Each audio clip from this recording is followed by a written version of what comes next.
ভারত বাংলাদেশের সাথে গৃহযুদ্ধ করার সম্ভাবনাটা বেশি। যদি বাংলাদেশের সাথে গৃহযুদ্ধ করে তাহলে যে জায়গা দিয়ে গৃহযুদ্ধ তারা শুরু করে দিবে সেটা হচ্ছে আগরতলা, কুমিল্লা এবং ফেনী।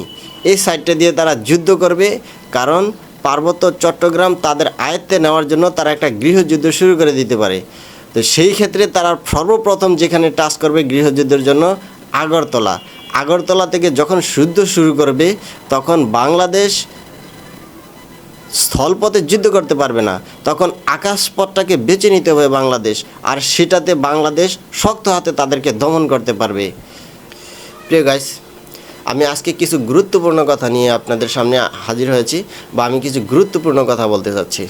দেখেন, বাংলাদেশের সাথে ভারতের যে এখন যে একটা দ্বিধাদ্বন্দ্বের মধ্যে আমরা পড়ে গেছি, তারা বিভিন্ন বর্ডার খুলে দিচ্ছে, ড্রোন খুলে দিচ্ছে, পানিগুলো ছেড়ে দিচ্ছে বাংলাদেশের মধ্যে। সেটা কিন্তু আমাদের জন্য একটা যুদ্ধই বলা যায়। সেখানে কিন্তু প্রথম ধাপ তারা সাকসেস হয়েছে, যে সব পানি ছেড়ে দিয়ে বাংলাদেশকে অকার্যকর করে দিতে যাচ্ছে, যাতে আমরা স্থলপথে যুদ্ধ না করতে পারি। সেটা তাদের একটা পরিকল্পনা হতে পারে, এটা কিন্তু বাস্তব। তবে বাংলাদেশের সাথে যদি ভারতের যুদ্ধ লেগে যায় তখন কি হবে? বাংলাদেশকে পারবে? আমাদের মধ্যে এমন একটা দ্বিধাদ্বন্দ্ব রয়ে গেছে।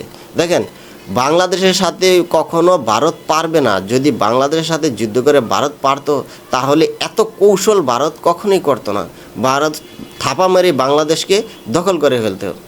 তো সেক্ষেত্রে আমি বলে দিচ্ছি, যদি বাংলাদেশের সাথে ভারতের যুদ্ধ লেগে যায়, যদি বাংলাদেশের সাথে গৃহযুদ্ধ করে, তাহলে যে জায়গা দিয়ে গৃহযুদ্ধ তারা শুরু করে দিবে সেটা হচ্ছে আগরতলা, কুমিল্লা এবং ফেনী।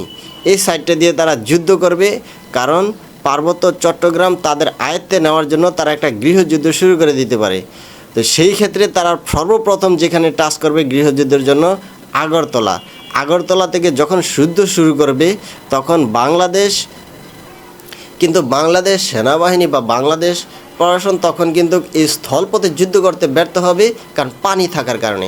আকাশপথটা বেছে নিতে হবে যুদ্ধ করার জন্য, আর এই যুদ্ধ করার জন্য বেশি সময় লাগবে না।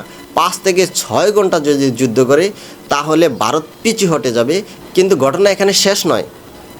বাংলাদেশের কিছু পুলিশ সদস্য আছে তাদের দোসর, এবং আনসার আছে তাদের দোসর, এবং কিছু নেতা আছে, তারা কিন্তু এই সময়টার পরে বাংলাদেশে একটা হট্টগোলের তৈরি করে দিতে পারে বা একটা উচ্ছৃঙ্খল তৈরি করে দিতে পারে। এই সময়টা যদি আমাদের ছাত্ররা যদি মাঠে থাকে তাদেরকে প্রতিহত করতে পারবে, দমন করতে পারবে।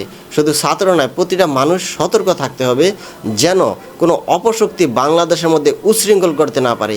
এটা হচ্ছে আমাদের জন্য মেন সাবজেক্ট বা মেন গুরুত্বপূর্ণ একটা জিনিস। যদি ভারতের সাথে বাংলাদেশ যুদ্ধ লেগে যায়, বাংলাদেশের ভিতরে যাতে কেউ উচ্ছৃঙ্খল করতে না পারে বা কেউ যাতে অপশক্তি ব্যবহার করতে না পারে, সেদিক দিয়ে সবাইকে সচেতন থাকতে হবে। যদি এটা আমরা দমন করতে পারি তাহলে নিশ্চিত ভারত আমাদের কাছে আবার মাথা নত করবে। তো সেদিক দিয়ে সতর্ক থাকতে হবে যদি ভারত বাংলাদেশ যুদ্ধ লেগে যায়। আর তাই আমি বাংলাদেশ সেনাবাহিনীদেরকে বলবো, আপনারা কখনো দুর্বল হবেন না, বিচলিত হবেন না। আপনারা দেশের পক্ষে, দেশের জনগণের পক্ষে, দেশের মানুষের পক্ষে অটল অবস্থায় থাকবেন। এখানে তেমন একটা সিরিয়াসলি ঘটনা ঘটবে না। হয়তো আমাদের কিছু সময়ের জন্য একটু যুদ্ধ করতে হবে। বাংলাদেশের সাথে যুদ্ধ লাগলে যেসব দেশে গৃহযুদ্ধ লাগবে সেটা হচ্ছে তাইওয়ান, নেপাল, ভুটান ও জম্মু কাশ্মীর। তো এসব সাইটে গৃহযুদ্ধ লাগার সম্ভাবনা বেশি। আমি আপনাদেরকে স্মরণ করিয়ে দিচ্ছি যে মারাত্মক বিপদটা হতে পারে যে ভুটান কিন্তু চীন ছাড়বে না। চীনে গৃহযুদ্ধ শুরু করে দিতে পারে। যে ভুটানের যে মেন প্রধান রয়েছে, হয়তো উনি প্রাণ হারাতে পারেন বা ওনার মৃত্যু হতে পারে। যদি ভুটানে যুদ্ধ শুরু হয়ে যায়, গৃহযুদ্ধ শুরু করে দেয় চীন, তাহলে বুঝে নেবেন যে ভুটানের যে প্রধান রয়েছেন তার প্রাণহানির সম্ভাবনা বেশি রয়েছে। এবং ভুটানের সাথে যে আরেকটা রাষ্ট্র রয়েছে নেপাল, কিন্তু সেখানে যদি চীন গৃহযুদ্ধ শুরু করে দেয় তো সেখানে কিন্তু আপনারা দেখবেন কিছু সংখ্যক বড় বড় ব্যক্তি, যারা বিশেষ বড় বড় ব্যক্তি আছে, সেখানে কিছু প্রাণহানি হতে পারে।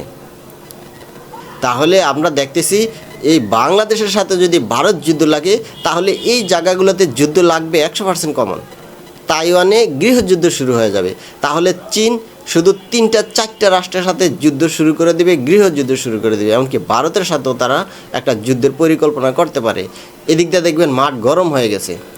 এদিকে আবার কাশ্মীর যে রয়েছে, কাশ্মীরে কিন্তু আবার পাকিস্তান সরগরম হয়ে উঠবে। ভারত, পাকিস্তান ও চীন এই সবগুলো রাষ্ট্রতে যদি যুদ্ধ হয় তাহলে গৃহযুদ্ধ হবে। তা আমি আপনাদেরকে বলে দিচ্ছি, যদি এরকম কোনো ঘটনা ঘটে বাংলাদেশের সাথে যদি ভারত যুদ্ধ লেগে যায়, তাহলে আমার কথাগুলো 100% 100 হয়ে যাবে।